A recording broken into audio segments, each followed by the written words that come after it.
আলাইকুম, সবাই কেমন আছেন? আশা করি ভালো আছেন। আলহামদুলিল্লাহ আমিও ভালো আছি। দেখুন, আজকে মাছ বোনা করব। সাগরের মাছ ভেজে রেখেছি, এখন বোনা করব। সবার সাথে একটু শেয়ার করলাম। দিয়ে দেব সরিষার তেল,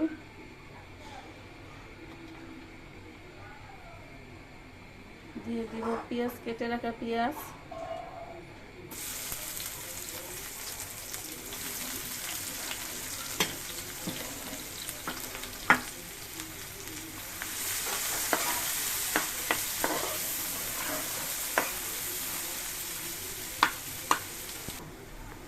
দিয়ে দেব এখন আদা রসুন বাটা,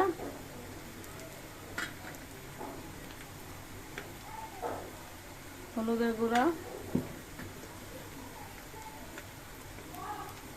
মরিচের গুঁড়া,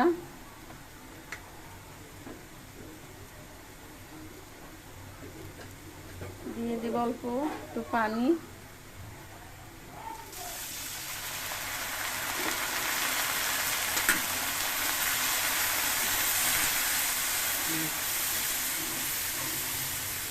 এখন দিয়ে দেব কেটে রাখা টমেটোগুলো,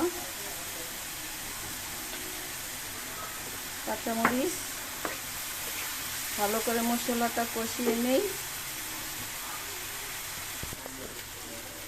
দিয়ে দেবো এখন একটু পানি,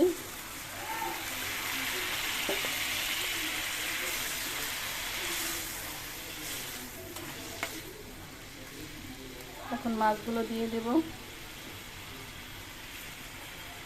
সাগরের মাছ কে পছন্দ করে না, অনেকে পছন্দ করে না, আমাদের অনেক পছন্দ। আমরা আরেকটা রেসিপি আছে আপনাদের সাথে শেয়ার করব, কচু বোনা। কচু বোনা করলে মাংস দিয়ে ভাত খাওয়া লাগবে না, শুধু কচু দিয়ে ভাত খাবেন। এখন একটু ঢেকে দেব।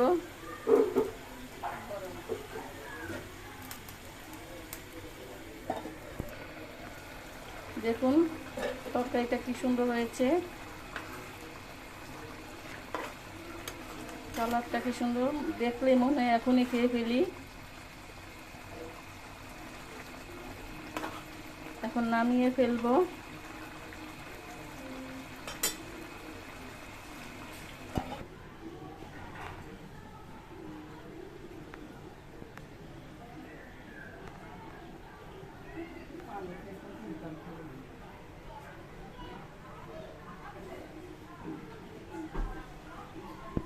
এখন আরেকটা তরকারি বসিয়ে দেব।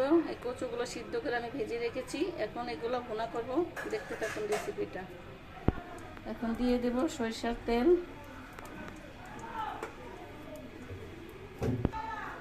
দিয়ে দেব কেটে রাখা পেঁয়াজ,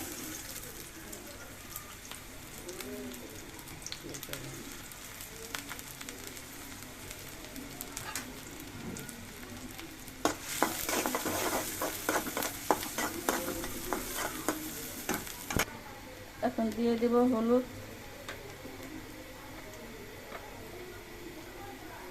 মরিচ, আদা রসুন বাটা, একটু পানি দেব, ভালো করে কষাইয়া নেব মশলাটা। এখন দিয়ে দেব কাঁচামরিচ, তারপরে ভেজে রাখা কচুগুলো দিয়ে দেব।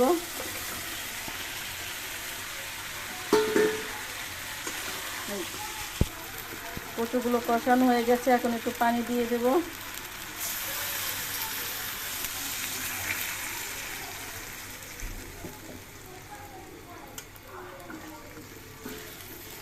এখন একটু ঢেকে দিব।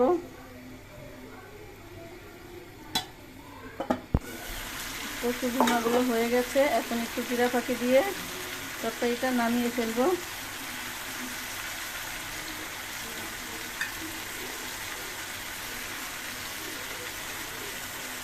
সবাই লাইক কমেন্ট শেয়ার করবেন, অবশ্যই সাবস্ক্রাইব করে দেবেন।